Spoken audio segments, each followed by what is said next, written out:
Hello guys, welcome to our channel kids learning. Good morning. आज हम हिंदी का new पत्र करेंगे। अपने मित्र को एक पत्र लिखे जिसमें किसी पर्वतीय यात्रा का वर्णन हो। यानी कि अपने फ्रेंड को एक पत्र लिखना जिसमें वो पर्वतीय स्थान पर घूमने के लिए गया है।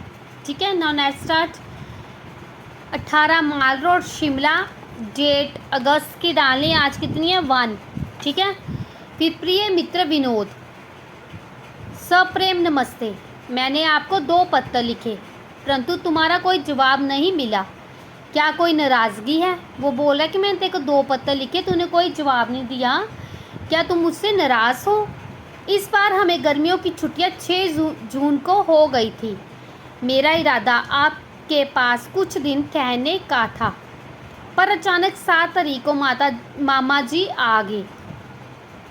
यानी कि 6 तारीख को उनको हॉलीडे हुई और 7 तारीख को उसके मामा जी आ गए। वह मुझे अपने साथ शिमला ले आए। जलंधर से शिमला तक मेरी यात्रा बड़ी ही रोमांचक रही। इसी के संबंध में शिमला से तुम्हें पत्र लिख रहा हूँ। यानी कि अपनी यात्रा बताने के लिए जो उसकी जर्नी रही है जलंधर से शिमला तक का, उसको बताने के लिए उसको पत्र लिख रहा है। मैं और मामा जी सुबह 6 बजे जलंधर से बस में सवार हुए। बस नॉन स्टॉप थी। हम 2.5 घंटे में चंडीगढ़ पहुंच गए। नॉन स्टॉप मतलब कि कहीं पे भी नहीं रुकी। इसके बाद हम चंडीगढ़ से कालका पहुंच गए। वहां से हमें 12 बजे की ट्रेन पकड़नी थी। कालका से शिमला रेलवे की छोटी लाइन है। वहां से शिमला को जाने वाली रेलगाड़ी छोटी है। गाड़ी के डिब्बे छोटे छोटे हैं। हमारे गाड़ी के कुछ ही मिनट बाद गाड़ी चल रही या चल पड़ी। यानी कि हमारे गाड़ी पर बैठने के कुछ ही देर बाद ही गाड़ी जो है चल पड़ी। उसकी रफ्तार बड़ी हल्की थी। वह सांप की तरह बल खाती हुई चल रही थी। यानी कि धीरे धीरे चल रही थी। सामने पहाड़ी दृश्य बड़े सुहावने लग रहे थे। हिमालय की ऊंची ऊंची चोटियां दिखाई दे रही थी।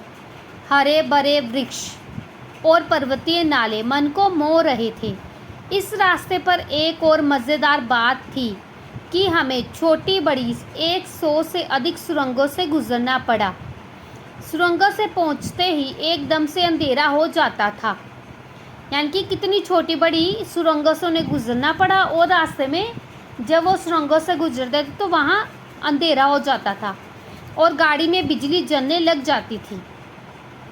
अब हम 4 बजे के लगभग शिमला पहुंच गए। शिमला बहुत ही स्वस्थ वदक व सुंदर स्थान है। यानी कि स्वास्थ्य के लिए बहुत ही अच्छा है क्योंकि वहाँ पे पोल्यूशन वगैरह कम है। यहाँ की माल रोड की शोभा दर्शनीय है। यानी कि वहाँ का माल रोड सबसे देखने योग्य है। चारों ओर हरियाली छाई रहती है। मुझे ये यात्रा सदैव अविस्मरणीय रहेगी। यानी कि कभी भी ना भूलने वाली। तुम्हारा मित्र अशोक। ठीक है।